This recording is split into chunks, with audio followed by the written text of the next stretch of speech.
Well, how are you guys feeling about your draw and being the number 2 overall seed? We're really excited. Got paired up with some good teams. Playing on Western Michigan first, and they won their conference. Just a really talented team. And Indiana State, we played them last year, 3 really close games. They won their conference. And then Illinois, they also won their conference, I believe.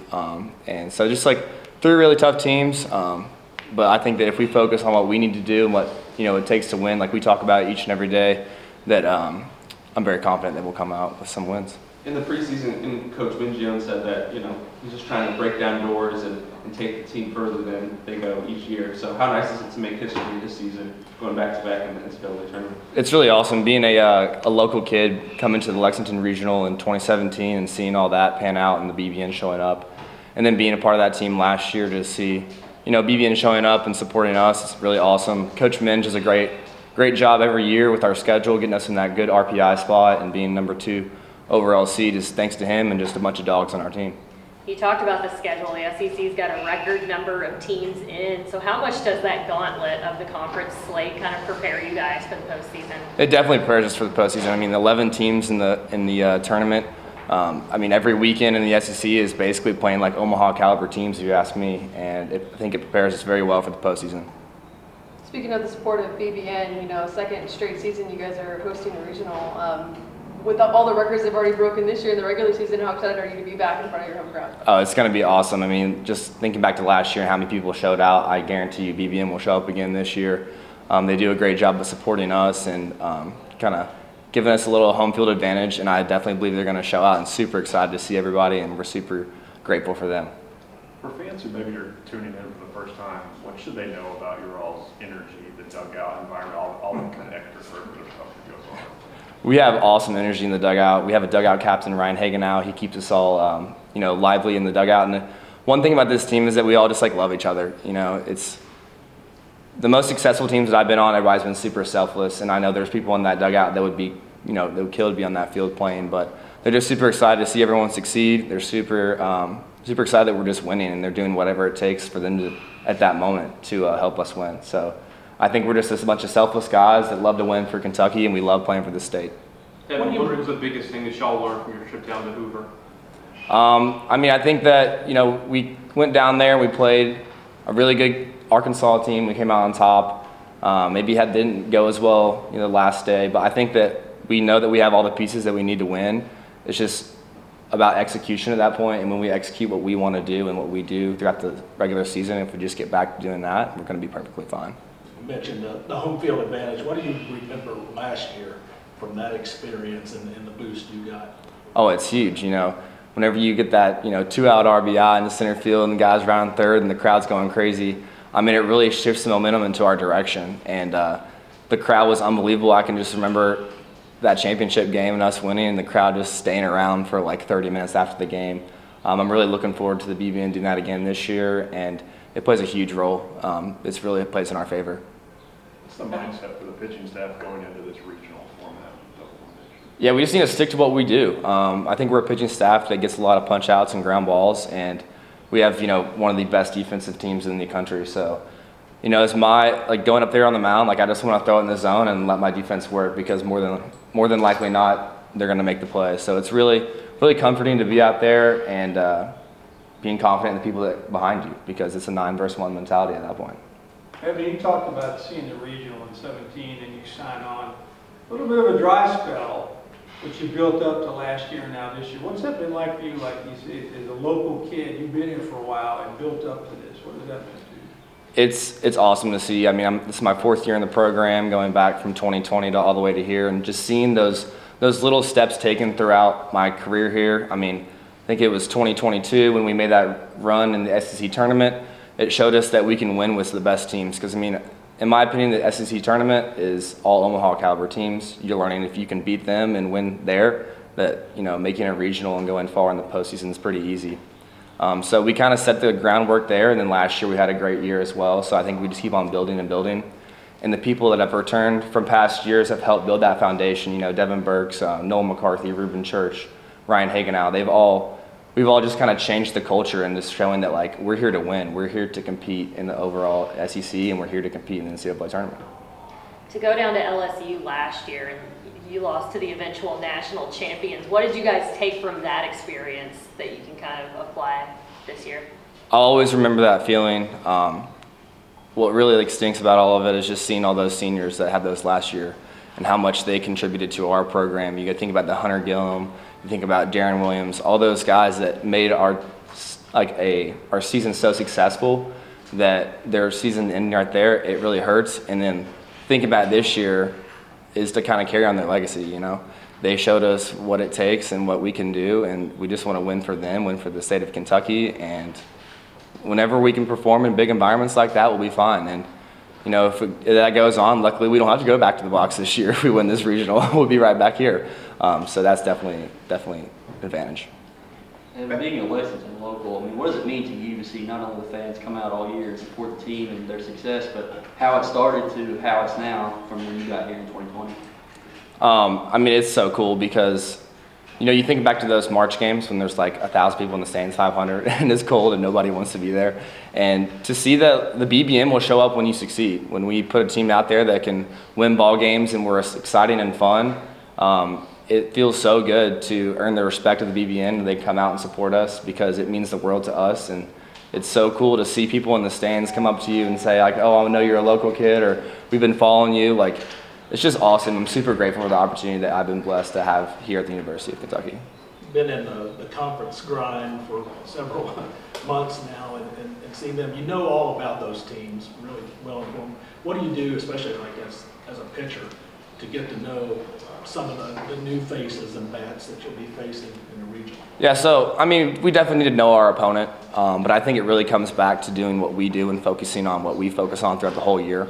I think that if we keep on doing and focusing on the things that we've focused on all year, that it shouldn't be any problem, that we just need to pitch to our strengths, and we have a pitching staff full of guys who have all different kinds of looks, and if we just focus on them and focus on what we need to do, I think the opponent, in my opinion, doesn't matter that much. And then last year, the guy came out of the pen and was huge in the regional was Mason. Now, you know, are you saying you feel like there's more than one candidate able to do that?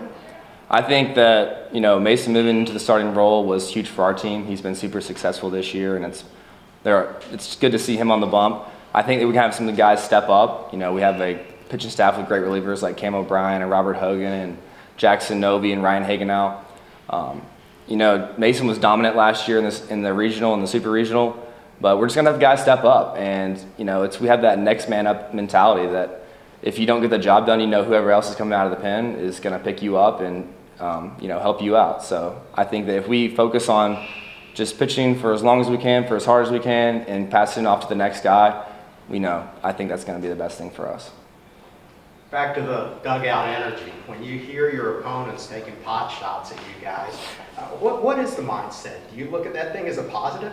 I think it is because it shows it's kind of working. You know, we're in their head, and honestly, we don't even do it for that. We do it just because we want to have fun, and that's what I love about Coach Minge, that he talks about us having fun and enjoying this game of baseball. Because in reality, we're just a bunch of college kids playing a college sport. You know, and we're here to have fun and also win, but when you focus on having fun with all your teammates, those are the things that you're going to remember. You're going to remember all the dugout antics. You're going to remember the wins and the losses, but being able to have fun and enjoy it along the ride it's something that's awesome, in my opinion.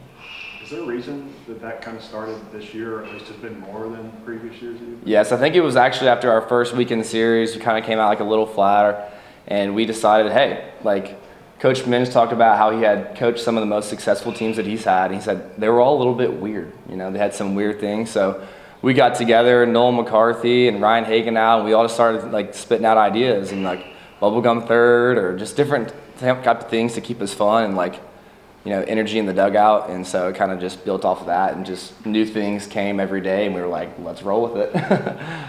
What about when you guys have to leave for the bullpen? What happens out in the pen? Anything in particular, or is it pretty much business as usual? There's no dugout like antics in the bullpen kind of business. I feel like I have a hot spot. If we like aren't playing very good or like something's going on, I'll change seats. But we don't have really any big antics in the bullpen. Coach Salo keeps us pretty calm down there. But no, every time we go to the bullpen, I'm like, some days I go down there and I'm like, man, I really don't want to. Like, I would love to pitch, but like I'd rather be in the dugout with all the antics going on. Nobody climbing in the box or anything? No, nobody. I remember that was like 2019. Nobody's been climbing in the box since then, though. Yeah, it did work for a while. Asking you the same question, just what was your initial reaction to being a number 2 overall seed and the draw that you guys got? I think it's unbelievable, the opportunity that we have as a team to be a nationally ranked seed. And it's just like, we take that with a chip on our shoulder. Obviously, we want to be number 1, but number 2 is honestly amazing. And we were playing for VBN, state of Kentucky, and it's just awesome to be a part of this program. You got to handle business this weekend, but is it a little bit of comfort knowing that if you win, you get to stay at home? Yeah, absolutely. You always want to play at home. I think we have one of the best crowds in SEC, and I've never been a part of a crowd like this before, so having that in the back pocket is pretty cool to know. It's been a lot of hard work for me, a lot of years playing and not getting recognized, so coming to one of the best platforms in college baseball, SEC, and getting recognized was pretty special for me and my family. Why did you want to bet on yourself and come be tested in this environment? I just want to challenge myself. I want to play against the best, and I know the SEC's got the best, and I think coming here was the best decision I've ever made. You mentioned the SEC having the best. How much did that gauntlet of the conference schedule prepare you guys for a potential run in the postseason? Like Evan said, it's like every weekend's like a playoff game, and playing in front of away crowds and home crowds, you just gotta get that postseason feeling, and you're kind of prepared every single weekend. And we haven't played a team outside of SEC since April because of weather, so we've been preparing every weekend, week in, week out. So I'm pretty excited for the postseason. I know it seems like every year, like Colt legends kind of emerge in the NCAA tournament. You with your stash, like, are you ready to kind of embrace that if that takes off with the media? Yeah, absolutely. I think I'm going to add a little more to it, so you guys can stay tuned for that. But it's pretty cool to have that here in Kentucky, and all the fans love it. So I love it. Team loves it. So it's pretty cool to be to have it. So Is there a special origin story behind the stash? What made you grow it out the way you did? I kind of just wanted to stand out because obviously I didn't assume that I was going to be a great performer, but I just wanted to stand out in any way I could, and having a stash is one of those things, I guess. Nick, I think it was first weekend of the season, I asked you about what brought you here, why.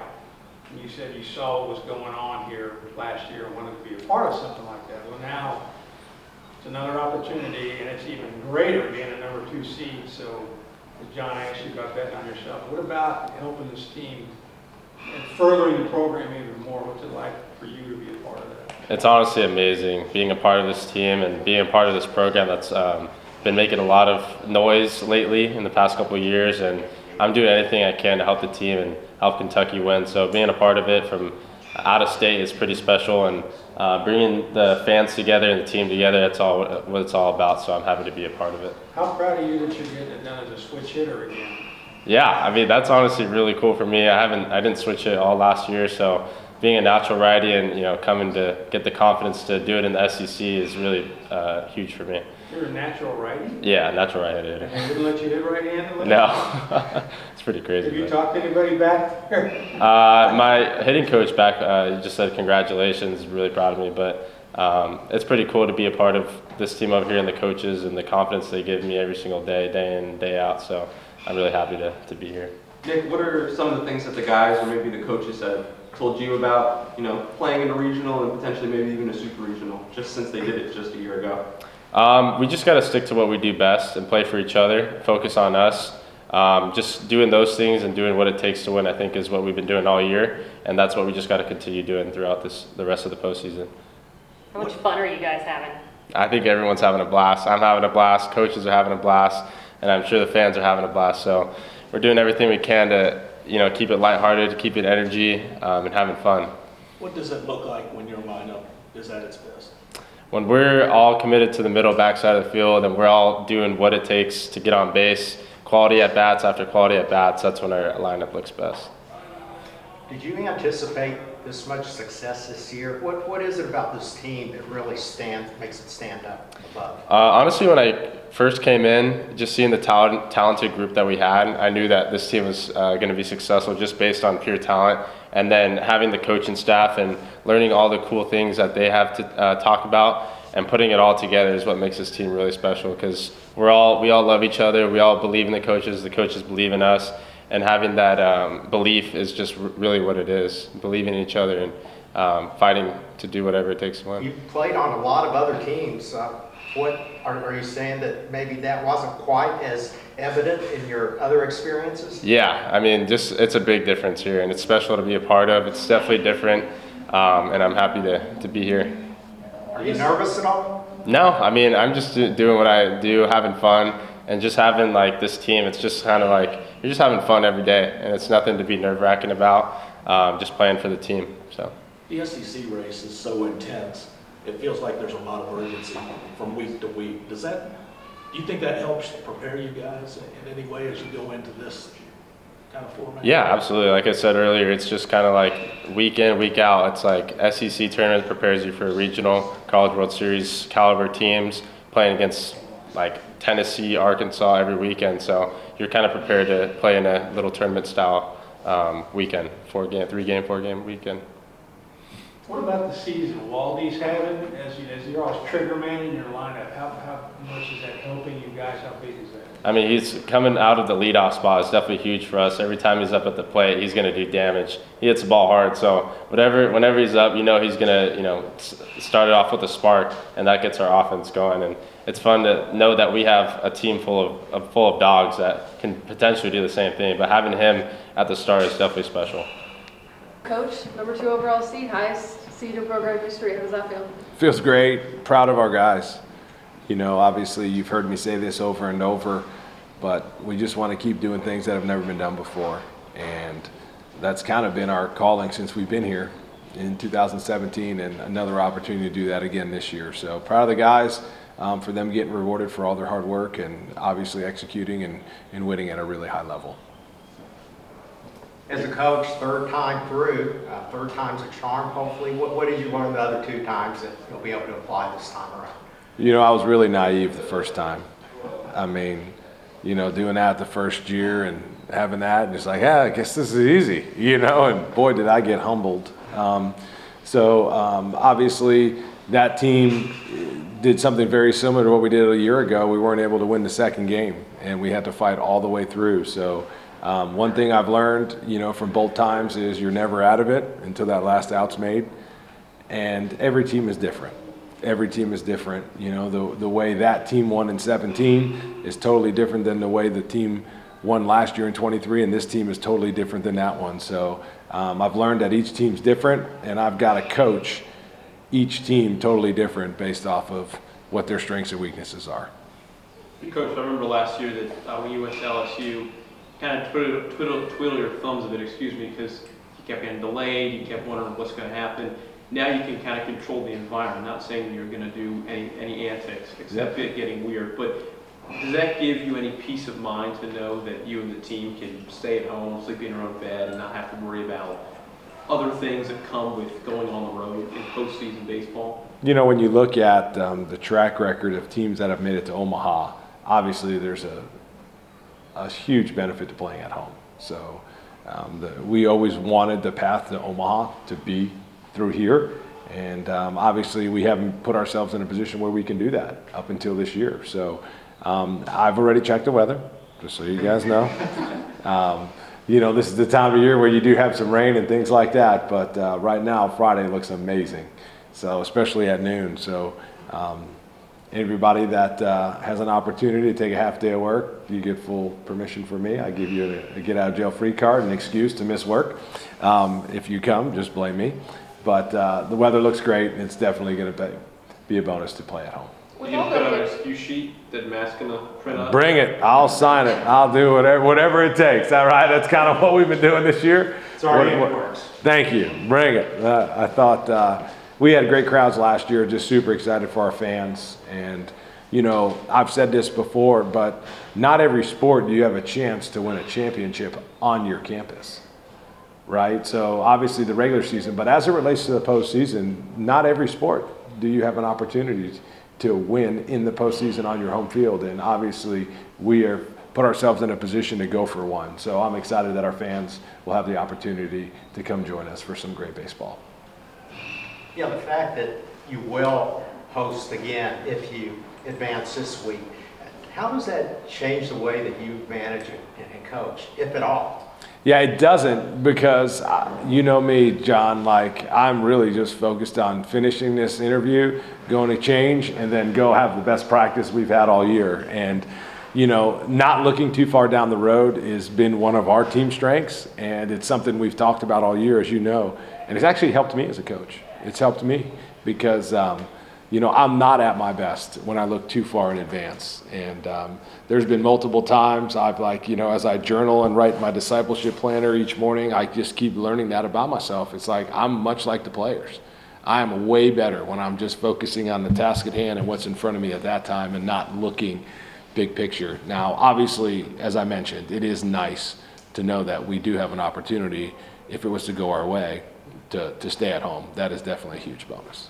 You guys went home probably a little earlier than you would have liked, but got some extra rest. So what does this week as far as preparation kind of look like for you all? Yeah, so we got back Saturday afternoon, and we obviously gave the guys off Saturday, and then we gave them off yesterday and just told them to just get a full day and to rest, recovery, take care of their bodies, mentally, physically, emotionally. If they wanted to come up here and get their work in, pitchers had an optional and voluntary lift. Some of those guys got a lift in, move their bodies, move their arms. And then today we've already had 2 hitting groups. And then we'll have a great practice today, finish up with another hitting group. Tomorrow we'll have another good practice. We'll play a little 2-pitch game where we'll get them moving around and competing a little bit. Same for Wednesday. We got some guys that need to throw and get some live at-bats, so they'll throw Wednesday. And then really just a short practice on Thursday, the NCAA practice. So really 4 really important days of preparation. And, you know, met with a couple of our hitting groups earlier and just told them, like, this is a good time for us to refine and lock in all the little details, you know. So we spent some time on everybody's bunting technique on each pitch, obviously preparing all different parts of the strike zone, breaking balls inside, outside, up, down, and then same thing for our pitchers, and making sure we're doing a good job executing and getting our arms moving. Also, for them to be able to compete a little bit, we'll play a little bunt game today where they'll pick teams and get them competing and having fun on the field. So 4 really important days of preparation ahead. How important has the fun aspect been to this team? Oh, it's really what helps make this team. Their competitive spirit, and they have fun. And that's why in practice today, we're going to play a bunt game where we have half the positional players on this side, half on this side. We're going to have the pitchers pick, and they love competing. And what I've learned about this team is if I do not challenge them and I do not put them in situations to compete, then that's not them at their best. So today will be another day, tomorrow will be another day, and same thing with on Wednesday. And when they compete, boy, do they have fun. You play week to week in the SEC with a lot at stake. How does that prepare you for a situation like this, going through, seems like several weeks where games absolutely matter to where you want to be to going into NCAA format? Yeah, it definitely matters. And, you know, Ryder Giles was a huge advocate of that. He just kept reminding me, and our team last year, you know, he was a guy that had played in supers and had been close to Omaha. And I'll never forget Ryder just reminding our guys, like, guys, what we just went through for 10 straight weeks, that felt like a super. Every super that I was a part of, that's what it felt like. Like, we are battle tested. We're prepared for this, you know. So, and that's what our league does. I'm just so happy for our league. We finally got more than 10 teams in. We got 11 teams in, a SEC record, NCAA record for most teams from a conference. And quite frankly, we deserve it. And I felt like we've had teams and seasons before where we deserved it. So obviously playing in the greatest league in America, the #1 RPI in America, our league has played for the national championship 14 out of the last 15 years. Let that sink in. I don't know what other sport can say that.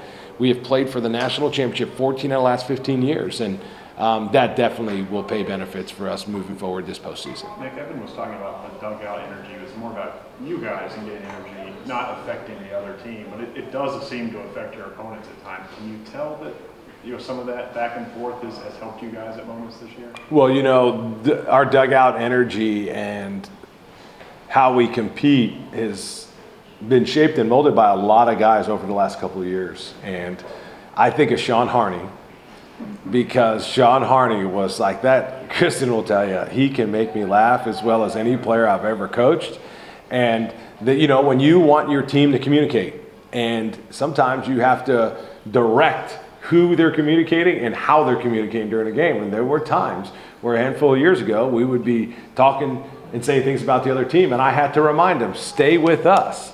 Stay with us. We're not concerned about them. And Sean Harney would always go, let's go Kentucky! Here we go, Kentucky! Go Big Blue! Like he would do all these chants. And, you know, over time and over the years, it's gotten better and better and better. And I think what our team has realized is when we focus on ourselves, it is way more enjoyable. It is way easier to get into the game and not feel like we're even really, I would think when we're playing at our best, like we don't even realize there's another team in the other dugout and don't even know what jersey, and with all due respect, you know, because we face some great teams and we obviously respect all of our opponents, and this region's filled with 3 great opponents. But we are better when we are just worried about what we're doing and not anybody else. And whatever the game demands, if that means there's a base steal at first base, then our break times have to be right. If that means that, hey, we have to execute a double play at a certain amount of time because the batter runner is at 4.5, then we got to be able to turn a double play in 4.5. And we have to be able to focus on what we're doing and what it takes to win, as opposed to who's in the other dugout. Nick, you talked about writing in your discipleship journal. Sometimes the pressures of coaching in the postseason isn't really conducive to one's spiritual well-being. How do you strike that balance? Give us some secrets to how you do it. Well, I already know that it's already written. Like what's going to happen is already written. It's already finished. Like, so I don't need to know. I know who knows the beginning and the end, and that's already written. So we're just going to do our best to just focus on what we can control, and those other things we can't control. So I just choose to focus on what we can control, and that's me getting our team ready to play. That's us focusing on ourselves and not anybody else, and serving one another and competing at the highest level to help Kentucky win. So when you understand that and you know that, then it makes it a lot easier. In SEC play, you know the strengths and weaknesses of just about everybody on that other team. Yes. When you just get announced today who you're going to play, what's the staff process like about, you know, breaking that down as quickly as possible?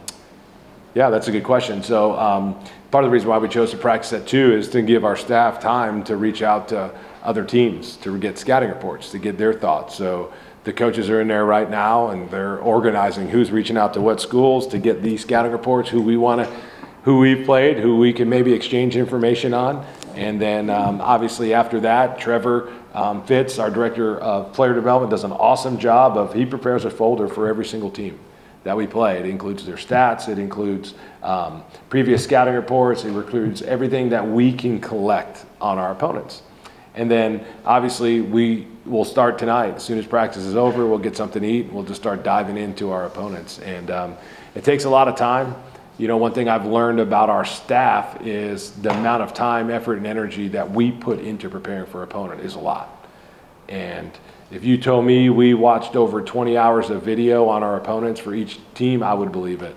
I would tell you I 100% believe it's over 20 hours per opponent. So you start doing that, I don't do 20 hours by myself, but when you look at everybody we're getting ready to play in our staff, we just have a lot of preparation to do on our end. So it's what we love. This is the best time of year. If you don't get as much sleep, that's okay, because obviously this is the time of year that we've all prepared for. But it's a lot of time, effort, and energy watching video. Coach, at the SEC tournament, when you got emotional on the SEC Network set when Ryan Walshman said, you're the best coach, you know, he's ever had. Yeah. What does it mean to you the past 8 years to have coached this program and to see the uphill trajectory of the last 2 seasons? Yeah, just super thankful. You know, I've really tried to do a great job this season of just showing gratitude for everybody, our coaches, our staff, our players, our student managers, our trainers, strength coaches, like you name it, Michael Stoner, academic counselor. I've just been very thankful. We have assembled so many amazing people in the program, and when people come to this facility and we have recruiting visits and they walk around and they see this place and the fans and the people, I just remind them not to miss, in my opinion, the best part about it is the people that are in it. And that goes to all the people I just mentioned, our fans. Like, it is truly a special place. And it hasn't been easy, as you know. I think we've all gotten better, coaches, staff, players, we've all learned. But when the players, those are the ones that we want to wake up and serve every day, and to hear the fact that, like, they're enjoying their experience. Kristen and I have always said that about Reeves is, he's 9 years old, and we don't want to give him things. We want to give him experiences. That's what he'll remember for the rest of his life. He's not going to remember a video game that he has. And quite frankly, we don't let him have video games. He doesn't have video games, right? But he'll remember experiences. He'll remember sitting down in that room with that selection show, looking up and seeing Kentucky as the number 2 seed. He'll remember that. He'll remember riding the bus. Our players will remember winning that championship on that Friday night, here at Kentucky Proud Park. They'll remember that. They'll remember seeing their names pop up as the 2 overall national seed. They'll remember this postseason. And we're in the business of making impact on people's lives. And when you hear them say it, it just means a lot, because it's not every day a player comes up to you and says, "Coach, you're my favorite coach I've ever had." He'd be like, "What do you want?" Right? But to hear them say that publicly, it means a lot. And there's just a lot of time, effort, and intentional effort has gone into it, and just thankful that the guys feel that way. Nick, the mindset of not looking too far ahead, does that affect how you approach the pitching staff this weekend? Do you just live in the moment, or do you have to balance holding guys back over the course of a regional if you're going to need them? Yeah, that's a good question, and that's something we're going to have to answer in the next 24 hours, because as we start preparing about who are we going to throw game 1, who are we going to throw game 2, what's the plan for game 3, so we have to do a really quick but thorough and intentional scrub of our opponents to try to figure out how do we line it up. Because to your point, it's like, hey, we got to get bullpens in, right? We've got to be able to set guys up to throw maybe once or twice in a weekend. So once we learn who we're gonna play, obviously we've just figured that out, and now we need to put our guys in the best position to be successful and win a tournament. And with that comes a lot of research. So that needs to be decided by the time we practice tomorrow, for sure. Nick, last year Mason was the hero coming out of the pen. Obviously, he's done a nice job in the rotation. How do you feel about your bullpen now? Are you pretty confident? How concerned are you about the walk numbers? We have been in a position where, as you know, we have started basically the same 3 guys all season, and it's one of the reasons why we've been in that position. And I think you know this, but we're at our best when those guys can go deep into games, like most good teams, right? They get good mileage out of their starters. Their bullpen doesn't have to throw as much. As far as your comment about the walks, there are times where we're intentionally not giving guys balls to hit, and we're intentionally walking guys. Intentionally walking guys, because as you guys know, and you've seen us do the actual intentional walk a lot, I think we might lead the country in those. But there are just certain guys that we're just not going to let beat us. And there's certain teams in our league, as you guys know, that have tremendous power. So either it's better to give them 1 base as opposed to 4 runs, right? And you've seen us. And when we're at our best, it's like we minimize. So, have we walked some guys? Yes. But a lot of those are intentionally, because there's certain guys that you can't let beat you. And I'd rather give up a walk than a home run, because I'd rather give 1 base as opposed to giving them 4 in a run. So, Nick, you mentioned doing things that have never been done here before. Where does the accomplishment of this being the first time Kentucky's made back-to-back NCAAs kind of rank among all the other accomplishments that you've had this season? Yeah, I'm not sure, but it is one I can tell you. In 17, going into 18, I definitely knew about it and felt it. And it was like, man, we need to do that. But, as we continue to build this thing, and as you know, it is a work in progress, because you look at, even LSU has broke the trend, of the 2 previous national champions didn't even make the conference tournament, and they were heading that way. And they turned that thing around, and they're obviously playing as well as anybody right now. But for us to be consistent, we want to be able to play in the postseason. And, obviously we want the postseason to be here. So what is this? This has been 8 years, but only 7 seasons because of COVID, right? So we've been in the postseason 3 out of 7 years.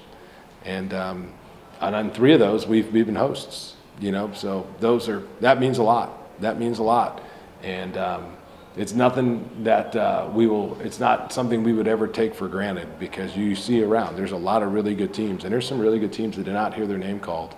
And so we'll definitely appreciate it, but we also understand that, the margin of victory is so small.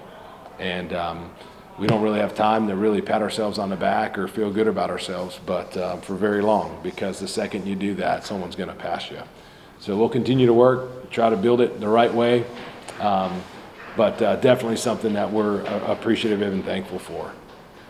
Nick, when you got here, from day one, literally, you talked about doing things that have never been done. And I'm wondering, why has that been your mantra in lieu of we want to win titles, why that? Is it because Kentucky, when it's come to postseason, the tradition's a little thin, or is that just something you've always embraced? It's really interesting you say that, and I just remember for some reason, I just started saying it. It just kind of happened like organically, and I remember in 17, I was talking as a staff, and I remember Jimmy Bellinger saying, "Coach, I just feel like you say that a lot, and like that's something we're talking about a lot. Like we should just keep that going. Let's just keep that going." And I just remember Jimmy was the one that like brought that up and just reminded me. But it just happened organically. And then just even look reason I didn't like actually know it at the time, but I've always loved doing that.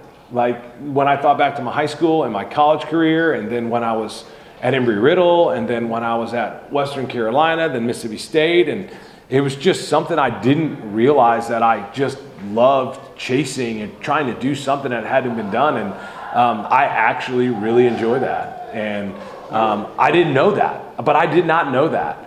And then when Jimmy said that, it's like, hey, you keep saying that, let's make that a thing. And then I've just like done some reflection, and I'm like reflecting, and it's like, wow, I guess I really do like enjoy that. I really do, but I had no idea. I had no idea.